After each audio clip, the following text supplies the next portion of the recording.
오늘은 부활주일입니다.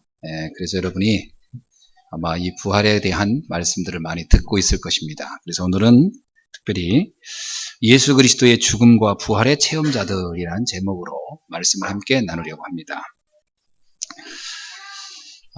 사람은 자기의 정체성을 아는 것이 아주 중요합니다. 내가 누구인가, 이런 정체성이죠. 여러분 과연 자기 자신을 어떤 사람이라고 보고 있습니까? 내가 만약에 복음을 알고 복음을 믿어지는 사람이라면 분명히 이렇게 자기를 규정할 수 있습니다. 그것은 바로 하나님의 자녀라는 겁니다. 그것은 내가 그렇게 믿고 싶어서가 아니라 하나님의 말씀에 그렇게 약속하고 있습니다.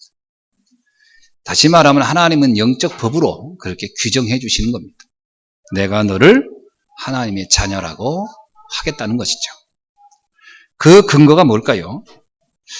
오늘 우리가 읽은 말씀을 한번 보면은 이런 시작을 하고 있습니다. 바울이 고린도 교회 성도들에게 보낸 서신의 시작이죠. 형제들아, 내가 너희에게 전한 복음을 너희에게 알게 하노니 이는 너희가 받은 것이요 또 그 가운데 선 것이라. 너희가 만일 내가 전한 그 말을 굳게 지키고 헛되이 믿지 아니하였으면 그로 말미암아 구원을 받으리라. 바울이 말한 복음, 그 복음은 성경이 말하고 있는 이야기죠. 그것을 믿었다면 너는 구원을 받은 자라. 그리고 너는 하나님의 자녀라는 겁니다. 다시 말하면 우리가 무엇을 믿은 사람이냐? 예수가 그리스도라고 하는 것을 믿는 사람인데, 그 그리스도가 우리의 모든 저주를 가지시고 죽으셨으며 그리고 그분은 부활하셨다는 사실입니다. 이 일에 믿음을 가진 자들이라. 죽으심과 부활, 예수가 그리스도라는 사실을 입증한 사건이죠. 그것을 믿는 너희는 구원을 받았고 하나님의 자녀가 된 것이다. 이렇게 말하고 있는 것이죠. 복음이라는 것이 뭡니까? 한자로 풀이하면 복된 소식이죠. 영어로 말하면 기쁜 소식이죠. 좋은 소식. 여러분, 복음의 핵심이 있습니다. 그 복음의 핵심이 뭐냐? 3절에 나옵니다. 내가 받은 것을 먼저 너에게 전하였노니, 그러니까 내가 들은 것을 말한다는 겁니다. 그러니까 바울이 들은 복음이에요. 바울이 알았던 복음이에요. 이 복음, 내가 이것을 깨닫고 이제 이걸 내가 너희들에게 전하겠다, 이 얘기입니다. 그게 뭐죠? 성경대로 그리스도께서 우리를 위하여 죽으시고 장사 지냄받으셨다가 성경대로 사흘 만에 다시 살아나신 것. 이게 복음의 내용입니다. 자, 예수가 그리스도로 오셨다는 것을 입증할 수 있는 게 뭐냐? 바로 그분이 우리를 위하여 죽으셨고 부활했다는 것. 자, 이것을 내가 말했는데 이것은 그냥 내가 상상해서 말한 게 아니고 성경에서 예언한 대로, 여러분 이사야 53장에 나오잖아요. 우리를 위하여 한 어린 양이 와서 죽을 거라고. 그 예언 그대로 죽으셨고 그분은 또 하나님이라는 것을 입증하기 위해서, 그리스도라는 것을 입증하기 위해서 죽음에서 부활할 것이다. 이런 모든 것이 예언되어 있는데 그 예언대로 오신 분이고 예언대로 그분이 사셨으니 예수가 그리스도라는 겁니다. 이게 복음이거든요. 그래서 그 그리스도를 아는 순간 우리에게 드려졌던 모든 저주가 끝난다는 것을 말하고 있는 겁니다. 우리가 증인이라 이렇게 말할 때 이제 본자 이런 의미잖아요. 증거, 목격자 이런 얘기 아닙니까? 그런데 여기에 보면요, 그 예수가 그리스도라는 것을 목격한 사람들, 그래서 목격자들이 나와요. 게바에게 보이시고 5절입니다. 그건 베드로를 말하죠. 베드로가 다른 별명으로는 게바라고 불렸습니다. 베드로가 보았고 12제자들이 보았고 그 후에 500명의 사람들이 보았다, 이렇게 나옵니다. 아마 예수님의 가족들 그리고 70인의 중직자들 뭐 이런 사람들을 다 포함해서 말하겠죠. 그리고 마지막에 뭐라고 얘기하냐면요, 7절에는 야고보도 보았고 그럽니다. 그 후에 모든 사도에게 와. 그런데 8절이 놀랍습니다. 8절이 뭐냐? 맨 나중에 만삭되지 못하여 난 자 같은 나에게도 보이셨느니라. 이게 왜 이렇게 중요하냐면요. 바울이라는 사람은 예수님이 죽으시고 부활한 그 시대 사람이 아닙니다. 한참 후 사람이에요, 바울은 사실은.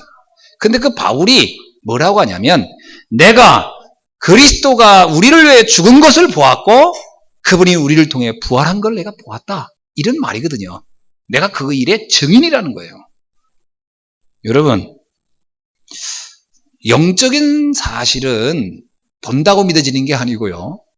또 안 봤다고 안 믿어지는 게 아닙니다.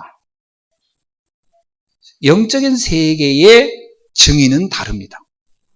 우리가 교통사고 나고 이런 거는 우리가 봐야 알잖아요. 저건 내 증인이다. 전에 제가 얘기 안 했나요? 전에 오래전이죠. 공주 이렇게 가다가 외길, 그때는 지금 공주길이 굉장히 좋아졌는데 옛날에는 외길이었어요. 이렇게 가는데 내 뒤에 있던 차가 막 확 추월하더라고요. 그러더니 앞에서 팡 소리가 나는 거예요. 그리고 바로 가보니까 대형 사고가 난 거, 이 사람 죽었어요. 그래가지고 그걸 우리가 보니까 어떻게 해요? 내려가지고 119에 연락하고 이렇게 했죠. 경찰도 오고. 이제 그건 우리가 증인이었어요. 상대방 차도 죽었어요. 너무 억울하죠. 이 사람이 추월하다가 박았어요. 그런데 이 차가 다 밑으로 떨어졌으니 누가 잘못했는지를 가름해 줄 사람은 목격자밖에 없잖아요. 그래서 우리가 그 일에 목격을 해준 겁니다. 이렇게. 그래가지고 택시 운전수였어요. 저쪽 억울하게 죽은 사람. 그 가족들이 이제 보상을 이렇게 이제 보험회사로부터 받았겠죠. 증인은 본 사람이죠. 육신적인 건 봐야 증인이 될 수 있습니다. 또 들었거나. 그런데 영적인 것은 그런 게 아닙니다. 영적인 세계를 체험하면 증인이 되는 줄로 믿습니다. 바울이 체험했다는 거예요. 뭘 체험했냐? 주님이 우리를 위해 죽으신 걸 체험했고 그분이 우리를 위해 부활한 걸 내가 체험했다는 거거든요. 그 일의 증인이다. 그러고 보면 저와 여러분도 주님의 죽으심과 부활의 증인이 된 줄로 믿습니다. 어떻게 알지요? 정말 그리스도의 이름을 믿었을 때 일어나는 결과를 체험한다면 우리는 그 일의 증인입니다. 예수가 그리스도가 아니면, 예수님이 이 땅에 오셔서 그리스도라는 것이 사실이 아니면 예수의 이름을 아무리 불러도 역사는 일어나지 않아요. 근데 그분이 그리스도라는 것이 분명합니다. 전 너무 많이 체험했어요. 정말 저는 설명을 다 드릴 수가 없어요. 저 자신이 변화된 것도 마찬가지고 제가 다른 것으로는 변화되지 않았습니다. 내 안에 영적 문제 해결 안 되더라고요. 나도 모르게 나타나는 어떤 상처, 원망, 분노, 서운함, 섭섭함 이런 것들이 가득했어요. 사람은 누구나 성장 과정에 상처가 다 있습니다. 없을 수가 없거든요. 비근한 예로 관계에서도 마찬가지고. 근데 이게요, 어느 날 없어졌어요. 다른 거로 없어지지 않았습니다. 제 인격으로도요? 아니요. 제가 무슨 공부를 해서요? 아닙니다. 배우면 알기는 해요. 그러면 안 된다는 거. 그러나 바울이 로마서에서 했던 것처럼 내가 안다고 그대로 되는 게 아니라는 거예요. 나는 선을 행하고 싶지만 나는 지금 악을 행하고 있는 나를 본다. 그런 말 있잖아요. 그게 의지로 되는 게 아니라는 거예요. 그것을 바꾸는 걸 뭐라고? 오호라 나는 공고한 누가 나를 이 사망에서 건져냈느냐? 그리스도께서 나를 이곳에서 건져내셨도다. 정말 예수가 그리스도라고 믿어지는 순간에 내가 그렇게 안 되는 문제들이 해결되는 것을 체험하게 되는 줄 믿습니다. 그래서 증인이다. 여러분, 예수 그리스도를 지식으로 알아가지고는 믿음이라고 하기가 참 어렵습니다. 그렇죠? 지식이라고 하는 것은 힘이 하나도 없어요, 사실은. 물론 아는 만큼 힘이라고 하지만 그 정도 가지고는 이 땅을 승리할 수가 없습니다. 체험이 있어야 돼요. 예수가 그리스도라는 체험. 그래서 우리는 그분이 우리를 위하여 죽으신 게 맞구나.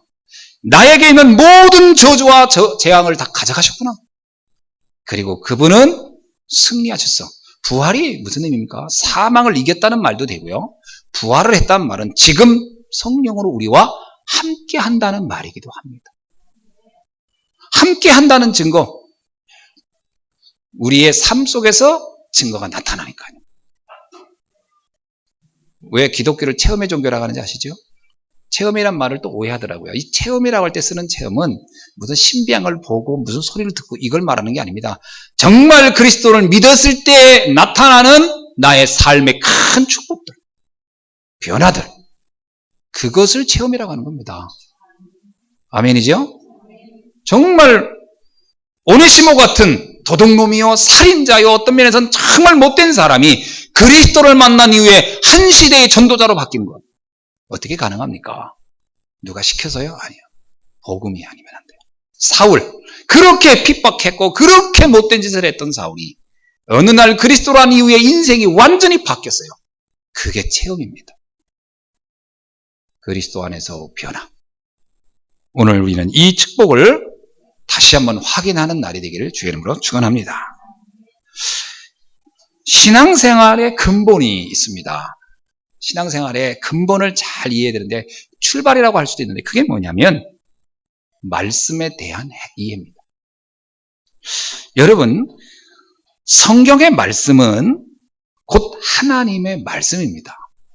이게 믿어져야 돼요. 그래야 말씀의 내용을 언약으로 잡을 수가 있습니다. 언약, 커버먼트라는 거죠. 이것은 하나님과 우리 사이에 체결되는 약속이라는 건데 이 믿음이 언제 생기냐? 말씀에 대한 권위가 믿어질 때입니다. 말씀의 권위가 안 믿어지면 믿음이 근거 자체가 말씀에 있기 때문에 믿음이 흔들리는 거예요. 하나님의 말씀은 완전한 겁니다. 전 확신합니다. 성경은 과학서가 아닙니다. 성경은 교양서도 아닙니다. 성경은 우리에게 이스라엘의 역사를 설명하려는 것도 아닙니다. 성경의 기록의 목적은 딱 하나입니다. 인간이 왜 저주를 받으며 거기에서 벗어나는 길은 무엇인가? 인간의 영적 문제와 삶에 대한 그 원인과 답을 말하는 게 성경이에요. 그게 성경을 기록한 목적입니다. 한마디로 말하면 성경은 하나님 자신입니다. 이렇게 설명하면 여러분 좀 그럴까? 맞습니다. 요한복음 1장 1절의 말씀. 말씀이 곧 하나님이시라. 하나님은 다르게 자신을 계시하지 않습니다. 말씀이 기록되기 이전에는 때로는 모양으로 음성으로 나타나지요. 그러나 완벽한 하나님의 말씀이 기록된 이후부터는 그렇게 나타나지 않습니다. 말씀을 통하여 우리에게 말하십니다. 그래서 요한복음 1장 1절에 태초에 하나님이 말씀으로 계셨어요. 그 말씀이 오늘 우리에게 나타난 바 된 거예요. 말씀이 그래서 곧 하나님이시라. 이 말씀에 대한 부분의 권위가 믿어져야 됩니다. 그런데 우리가 하나님의 말씀을 믿는데 그 말씀의 핵심이 뭐냐 하는 게 중요합니다. 여러분, 누가복음 24장 27절에서 예수님이 이렇게 말해요. 누가복음 24장 27절에서 이에 모세와 모든 선지자의 글로 시작하여 모든 성경에 쓴 바, 자, 모세 오경, 선지자, 대선지자, 소선지자 쓴 거죠. 그리고 성경의 모든 기록이 쓴 바, 뭐라고요? 자기에 관한 것을 자세히 설명하시느니라. 성경의 66권이 기록된 목적이 있어요. 그게 뭐냐면 예수가 그리스도라는 걸 설명하기 위해서 기록된 겁니다. 아멘?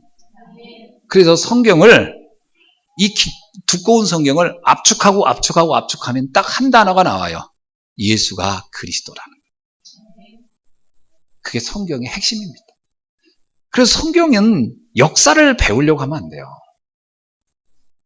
성경이 말하고자 하는 의도는 다른 데 있는 겁니다. 여러분 셰익스피어의 작품을 읽어보면 거기 홀령도 나오고 이런 거 나오잖아요.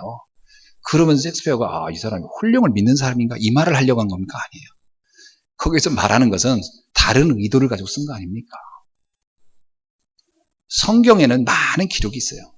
사랑도 있고 윤리와 도덕도 있고 많이 있습니다. 그러나 그 모든 기록은 하나를 설명하기 위해 전쟁도 있고 예수가 그리스도라는 겁니다. 그걸 설명하기 위한 기록이에요. 이렇게 설명하려는 의도가 뭐지요? 요한복음 20장 31절에 나와요. 오직 이것을 기록함은 너희로 예수께서 하나님의 아들 그리스도이심을 믿게 하려 함이요. 또 그를 너희가 믿고 그 이름을 힘입어 생명을 얻게 하려 함이니라. 생명을 얻게 하려는 거죠. 그럼 우리는 어떻다는 거죠? 창세기 3장 문제로 우리는 이미 영적 생명은 잃어버렸다는 거예요. 그래서 인간이 몸부림치고 열심히 해도 어느 날 갑자기 다가온 저주와 재앙을 감당할 수 없다는 거예요. 그래서 불신자들은 이걸 뭐라고 하냐면 표현을 못하니까 운명사주 팔자라고 합니다. 아유, 내 운명이, 내 사주가, 내 팔자가 이렇게 태어났나 보다. 이렇게 살다 가는가 보다. 보통 그러거든요. 그게 뭐냐면 문제는 있는데 원인도 모르겠고 해결책도 몰라요. 그러니까 숙명론에 빠져버리는 거예요. 이렇게 살다 가는 거라. 단지 그걸 조금 만회해 보려고 하는 게 뭐냐면 몸부림쳐서 돈 좀 벌어보고 출세도 해보고 하는 겁니다. 그러나 그 운명이 바뀌더냐 안 바뀝니다.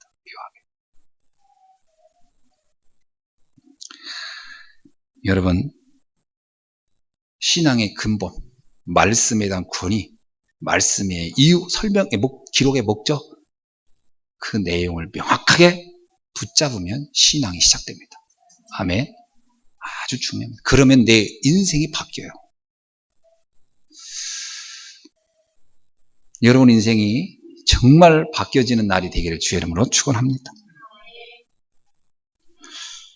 나 근데 목사님 복음을 아는데 왜 내 인생이 잘 안 변하고 있죠? 착각하지 마세요. 변한 겁니다. 변해가고 있는 거예요. 왜냐하면 내 안에 오래된 영적 문제가 많이 쌓여 있었던 거지. 근데 그게 일시에 없어지는 게 아닙니다.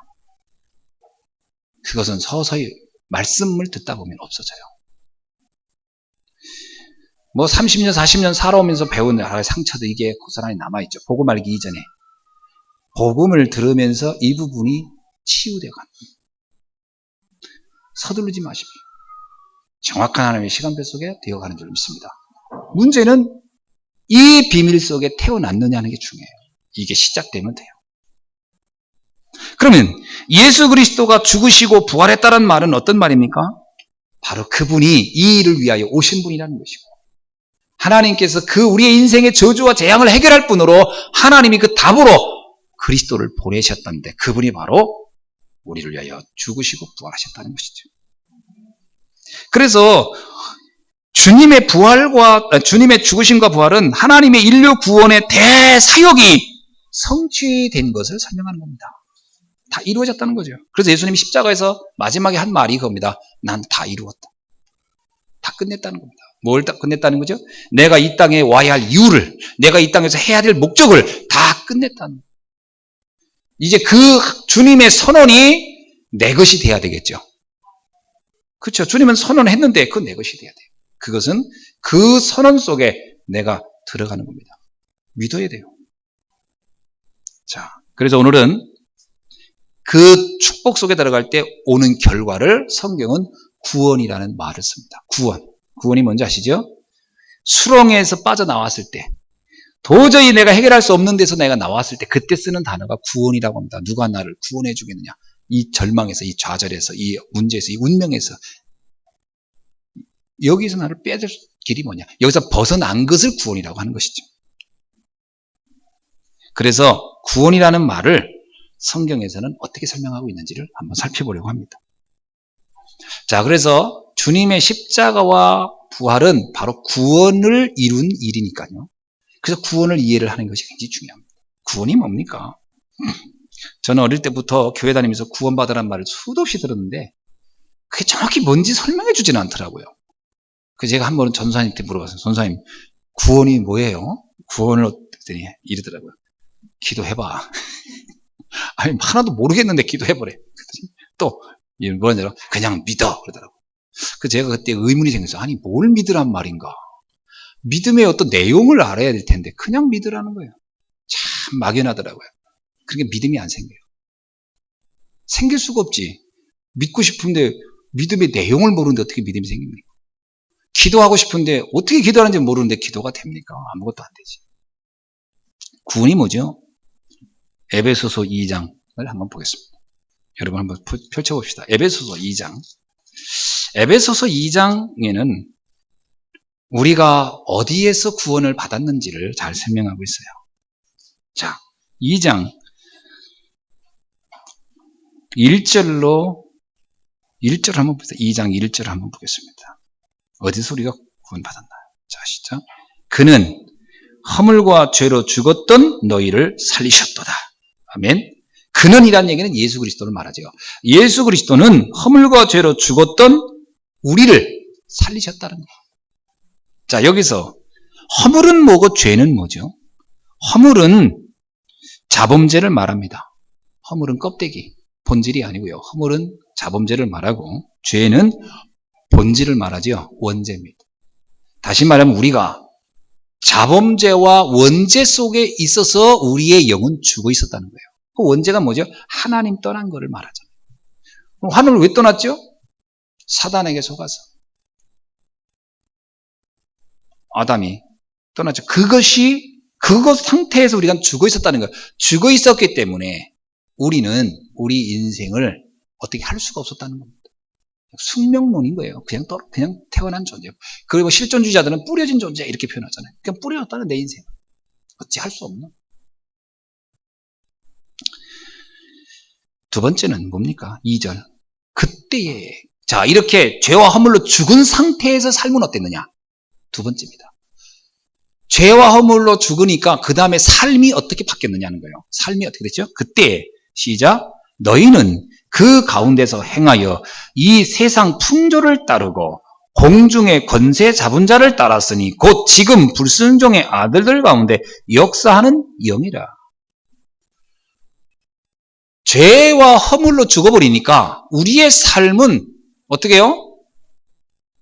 세상 풍조를 따를 수밖에 없어요. 세상 사람들이 정해놓은 룰을 따라서 이게 답인가 보다 가는데 본질상은 뭐냐면 나중에 알지만 결국은 공중권세 잡은 자의 그 영향력에서 벗어나지 못하고 살다 간다는 거예요. 그게 뭐죠? 사단에게 잡혀있는 인생이다. 여러분 아무리 교회를 다녀도요 진짜 그리스도 복음으로 결론 내지 않으면 공중권세의 그 소나기에서 못 벗어납니다. 교회를 그러니까 어떤 사람이 이래요. 신앙생활을 열심히 한다고 합니다. 막 헌신하고 충성하고 봉사하고 합니다. 근데 삶이 계속 무너지고 안 돼요. 이유는 뭐냐? 겉으로 보기에는 무지하게 믿음이 좋아 보이는데 본질은 뭐냐면 공중권세가 잡고 있는 거예요. 이걸 종교라고 하거든요. 복음이 아닙니다. 종교에 잡혀버리면 자기가 가장 많이 착각해요. 내가 굉장히 믿음이 좋은 사람이라고 하는. 그러나 본질은 어때요? 삶이 계속 무너집니다. 진짜 복음 속에 들어가면 돼요. 그 복음 속에 들어가서 하나님께 내 인생을 맡기라 하는 의미에서 오직이라는 단어를 지난주에 쓴 겁니다. 오직이란 말은 독선적이라든가 예를 들면 오직 예수 했더니 가정도 다 내팽개치고 뭐 삶도 다 내팽개치고 오직 나는 예수만 믿겠다 그러고서 뭐 기도원에 간다든지 뭐 예수 믿고 뭐 다른 인간관계 다 끊고 이걸 말합니까? 그거는 오직이 아니에요. 그건 정말 독선이지. 오직은 그게 아닙니다. 그리스도가 아니면 내 인생 문제가 해결될 수 없다는 것에 답을 가진 사람이 삶입니다. 그래서 모든 사람을 수용하고 모든 사람을 위하고 그럴 수 있는 거예요. 그것은 내가 그것을 뛰어넘는 힘을 가지고 있었기 때문에 그걸 오직이라고 하는 겁니다.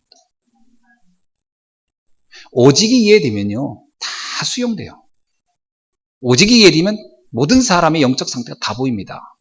그래서 저 사람을 어떻게 도와줘야 되고 이 사람을 어떻게 양보해야 되고 이 사람을 어떻게 수용해야 되고 다 돼요. 거기서 오직이 안 되면 아무것도 안 돼요. 정말 뭐 예화를 들다 보니까 할 수 없이 저는 제 가정 예화를 들을 수밖에 없어요. 왜? 마땅하게 뭐 예화 남 얘기했다는 상처될 것 같고 절대 아무리 얘기해도 상처 안 될 사람들 합니다. 저는 저희 집사람하고 관계가 참 애매모호한 관계였어요. 너무 성격적으로 안 맞는 거야. 진짜 내가 굉장히 이게 좋아해서 결혼을 했는데 왜 이렇게 안 맞는지 정말 다 안 맞는 거예요. 참 갈등 생기더라고요. 최선을 다해주는데도 결과는 늘 냉담이야, 냉담. 돌아오는 것. 그런 거 많았거든요. 그러니까 진짜 갈등이 심하더라고요. 그리고 또 이상하게 우리 집사람은 예사로 하는 말인데 그게 내 가슴에 빗으로 꽂혀. 그래가지고 하루에도 여러 군 칼을 맞아. 그 혼자 칼을 빼면서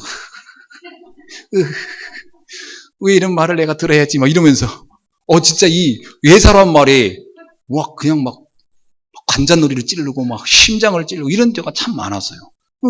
찔른 사람은 모르. 근데 또 반대로 나도 찔렀겠지. 까짓거 뭐 한번 찔린 사람이 나는 뭐 안 찔르나? 막 서로 막 언어의 폭력을 막 서로 하는 거지. 그것도 고도의 정신적인 게 다 계산해가면서 꼭 저 사람이 꼭 힘들어할 수 있는 말, 굉장히 괴로워할 수 있는 말만 찾아서 탁탁 던지잖아요. 사람은 그쪽에는 또 전문가잖아요. 그죠? 악한 데는 지혜롭고 선한 데는 미련하잖아요, 우리가. 그래서 사람을 괴롭히는 쪽은 전문가입니다. 탁탁. 야, 정말 임마누엘 안 돼요. 입으로는 되는데 실제는 안 돼요. 야, 근데 어느 날 진짜 복음이 이해됐어요. 그리스도가 다 끝내고. 어느 날 집사람이 막 쏘더라고, 칼날을. 근데 이 칼이 내게요, 꽂히지가 않아요. 팍팍 왔는데 보니까 종이칼이야. 무슨 얘기냐? 아무렇지도 않은 거예요. 진짜로. 아무렇지도 않은 거. 그러면서 이런 생각이 드는 거야. 저 사람이 참 힘들었겠구나. 나 때문에.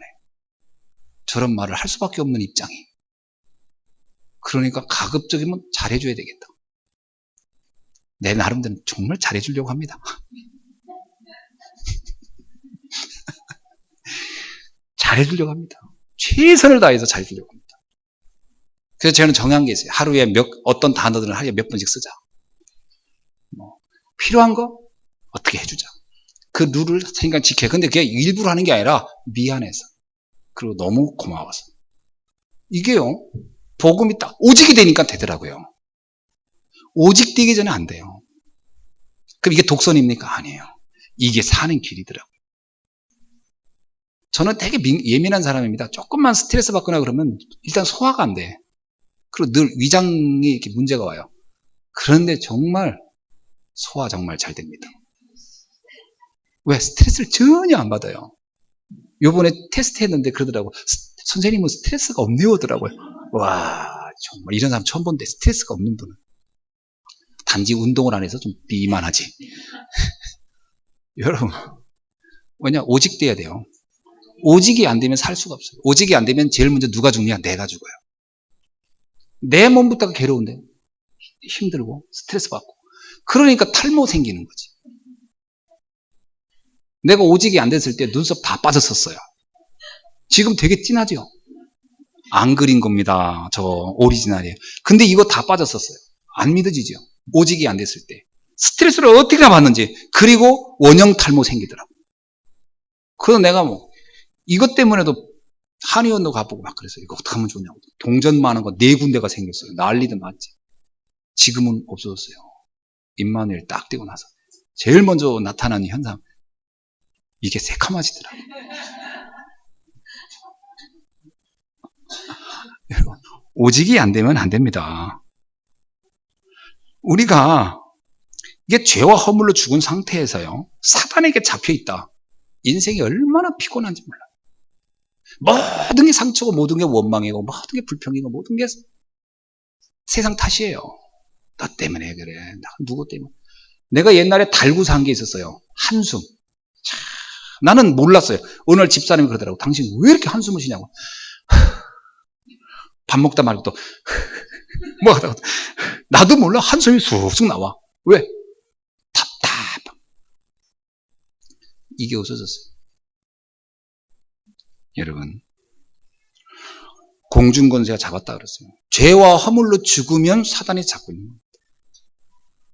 자, 그러면 미래 문제는 어떻게 될까요? 당연히 미래 문제는요, 영원한 지옥의 심판을 받을 수밖에 없어요.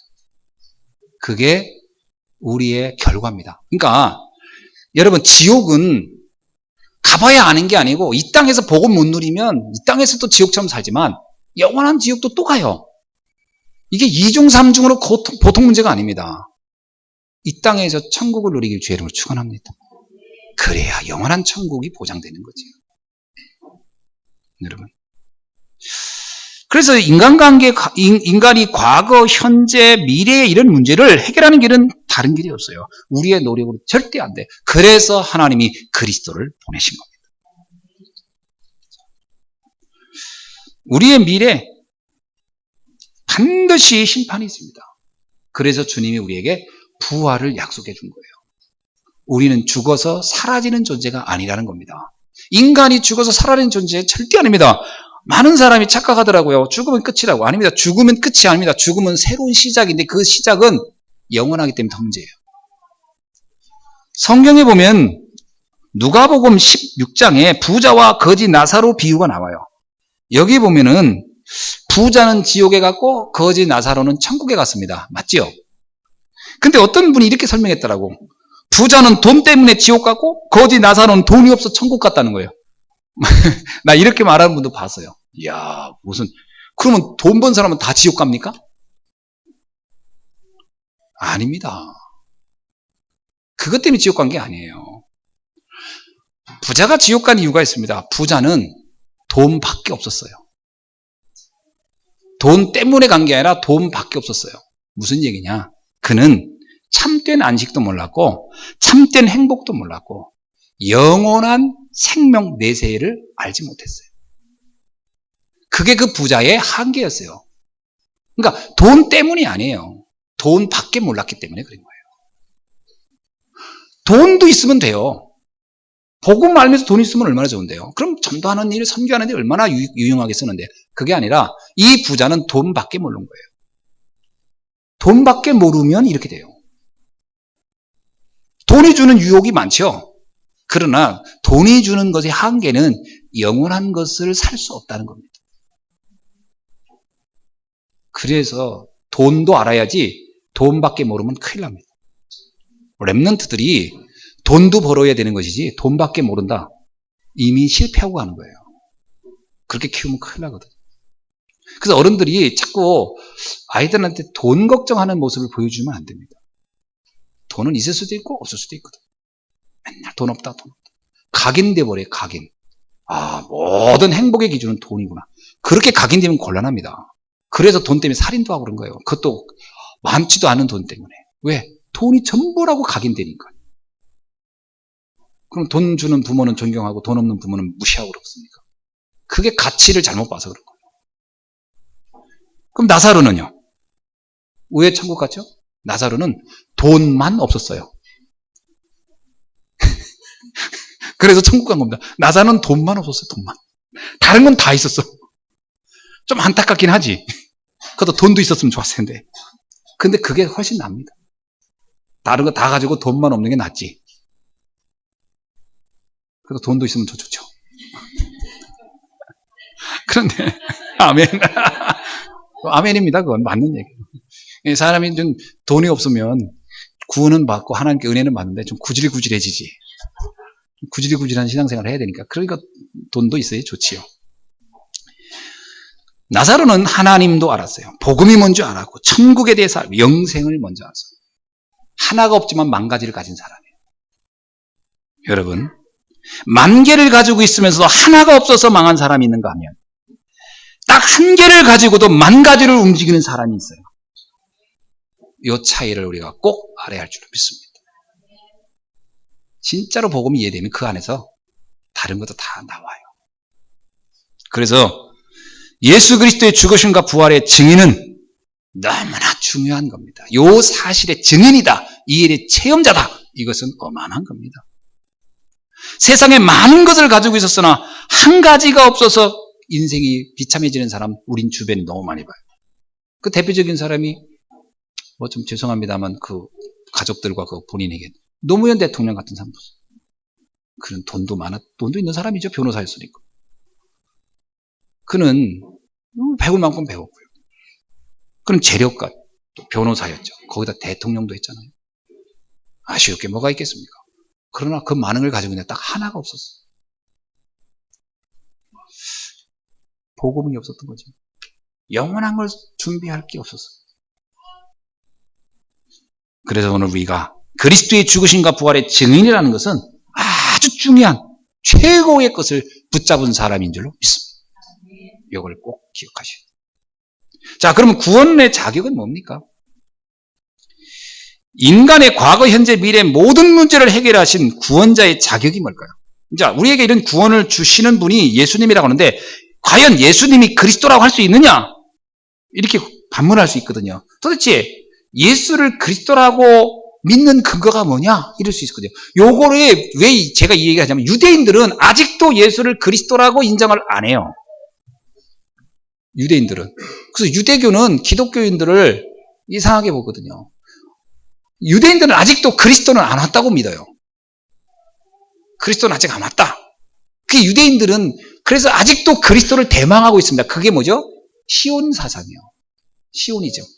대망하고 있어요. 아직도 그들은 그리스도를 기다리고 있어요. 유대인들은. 그래서 유대인들은 뭐라고 하냐면 시온에 그리스도가 온다 해가지고 예루살렘을 포기를 못하고 예루살렘에 집중해 있는 겁니다. 유대인들이. 그래서 그 예루살렘이 뭐예요? 지금 계속 전쟁하는 거예요. 예루살렘 가보시지 않으셨죠? 가보세요. 얼마나 재밌는가. 예루살렘은 수원성만 하거든요.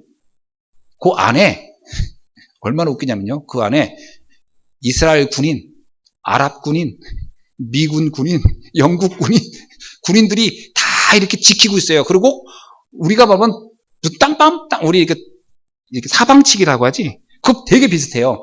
요 골목에서 저 골목 갈 때 여권 보여주고요. 저 골목에서 저거 넘어갈 때 이 여권 보여주고 그렇게 돼 있어요. 왠지 아세요? 서로 자기 영역과 국가가 통치하는 데가 다 달라요. 유엔에서 그렇게 했어요. 서로 포기를 못한다 하니까 모슬렘인도 거기가요. 마호메트가 뭐 이렇게 승천한 지역이라고 해서 포기 안 해요. 유대인들은 메시아가 오는 지역이라고 포기 안 해요. 기독교인은 예수님이 있다 죽으시고 부활한 곳이라고 포기 안 해요. 그래서 서로 거기에서 관심들이 다 집중되는 게 예루살렘이에요. 그러다 보니까 유엔에서 거기에 다 이렇게 그 사람들 경비를 소주해야 되니까 그 가보면 이 좁은 데에 이렇게 서로 적군들끼리 서로 있나? 신기하죠. 그런데 만약에 이스라엘 군인이 아랍 지역 갔다 가서 죽습니다. 이쪽에서만 있어야지. 근데 관광객들은 다 통과하라고 해요. 왜? 서로 돈 생기니까. 우리는 막 돕니다. 여권 보여줘가면서. 재밌죠? 가서 보면 뭐지요? 잘못된 그리스도가 아니에요.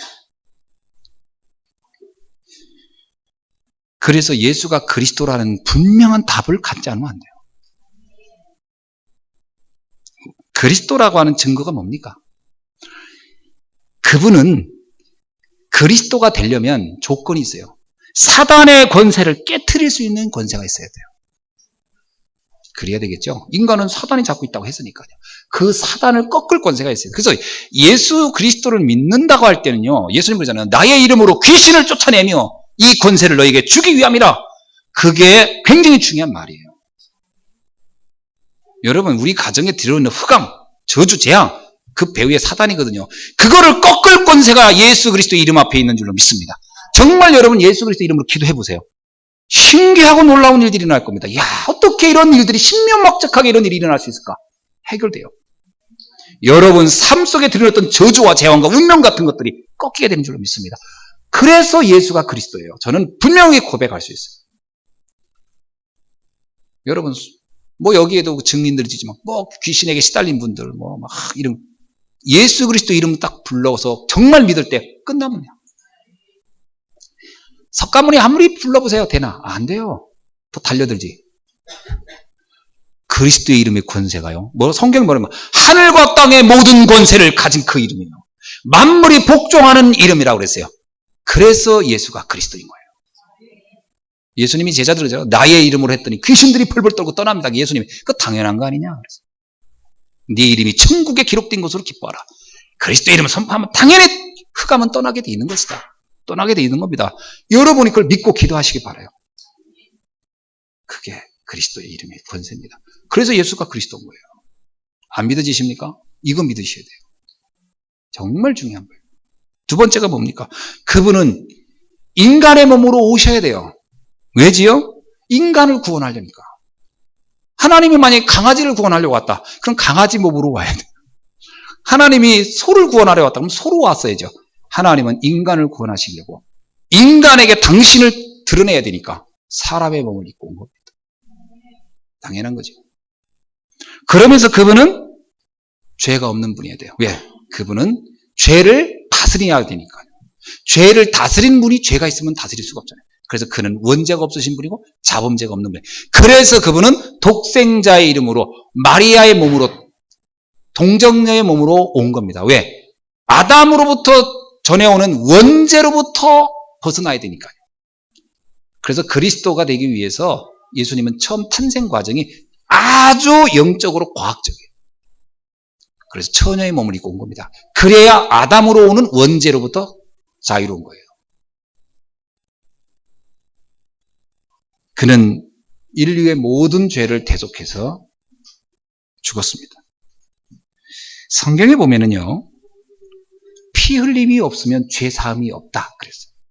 인간이 가지고 있는 죄는 해결하는 길은 대속이라는 방법 외에는 인간의 죄를 해결할 수가 없어요. 그러니까 인간이 착하게 바르게 살아도 인간의 죄 문제는 해결이 안 돼요. 그래서 레위기에서 뭐냐면 피 흘림이 없으면 죄 사함이 없느니라. 그래서 예수님이 죄 사함을 주기 위해서 당신이 죽음을 각오하고 오신 거예요. 그래서 예수님은 이 땅에 왜 왔죠? 한마디로 말하면 죽으러 오신 거예요. 왜 죽으러 오셨죠? 인류의 죄를 해결하려고. 그게 주님이 오신 죽음입니다. 그래서 주님이 십자가에서 안 죽었으면 어떻게 될 뻔했어요? 큰일 날 뻔했죠. 안 죽었으면 우리 죄는 고스란히 있는 거예요. 주님이 죽으심으로 우리의 죄가 끝난 겁니다. 그래서 고난주간에는 그 음식하는 게 아니에요. 찬양하고 감사하는 것이지. 이번에 보니까 필리핀에서 또 예수님처럼 자기도 십자가에 단다고 3명이 또 실제로 달았더만. 그 사람이 십자가에 달을 이유가 없는 이유. 그 사람은 그냥 죄인인 인간이기 때문에 십자가에 10,000번, 1,000번 달려도 그 사람이 대신 죽어도 그 사람 때문에 누가 살아날 사람은 하나도 없어요. 지 혼자 개죽음 하는 거지. 그래서 그렇게 할 필요가 없는 거예요. 주님이 죽으셨기 때문에 우리는 살아난 거예요. 그걸 좋은 믿음이라고 하더라고. 그래서 막 거기 수만 명이 가고 뭐 방송국에 촬영하고 내가 그거 딱 보면서 참 복음 없으니까 속된 말로 별 생쇼를 다 하는구나. 복음 없으면 그렇게 돼버리는 거죠. 언뜻 복음 없는 사람 보면 되게 믿음 좋아 보이지만 그 철저하게 망하는 길이에요. 그리스도가 우리의 모든 죄를 끝내셨느니라. 아멘. 자, 그래서 그분은 또한 죽음에서 부활하셔야 돼요. 왜냐하면 그분은 영원히 우리와 함께 해야 되기 때문에. 그래서 부활하신 겁니다.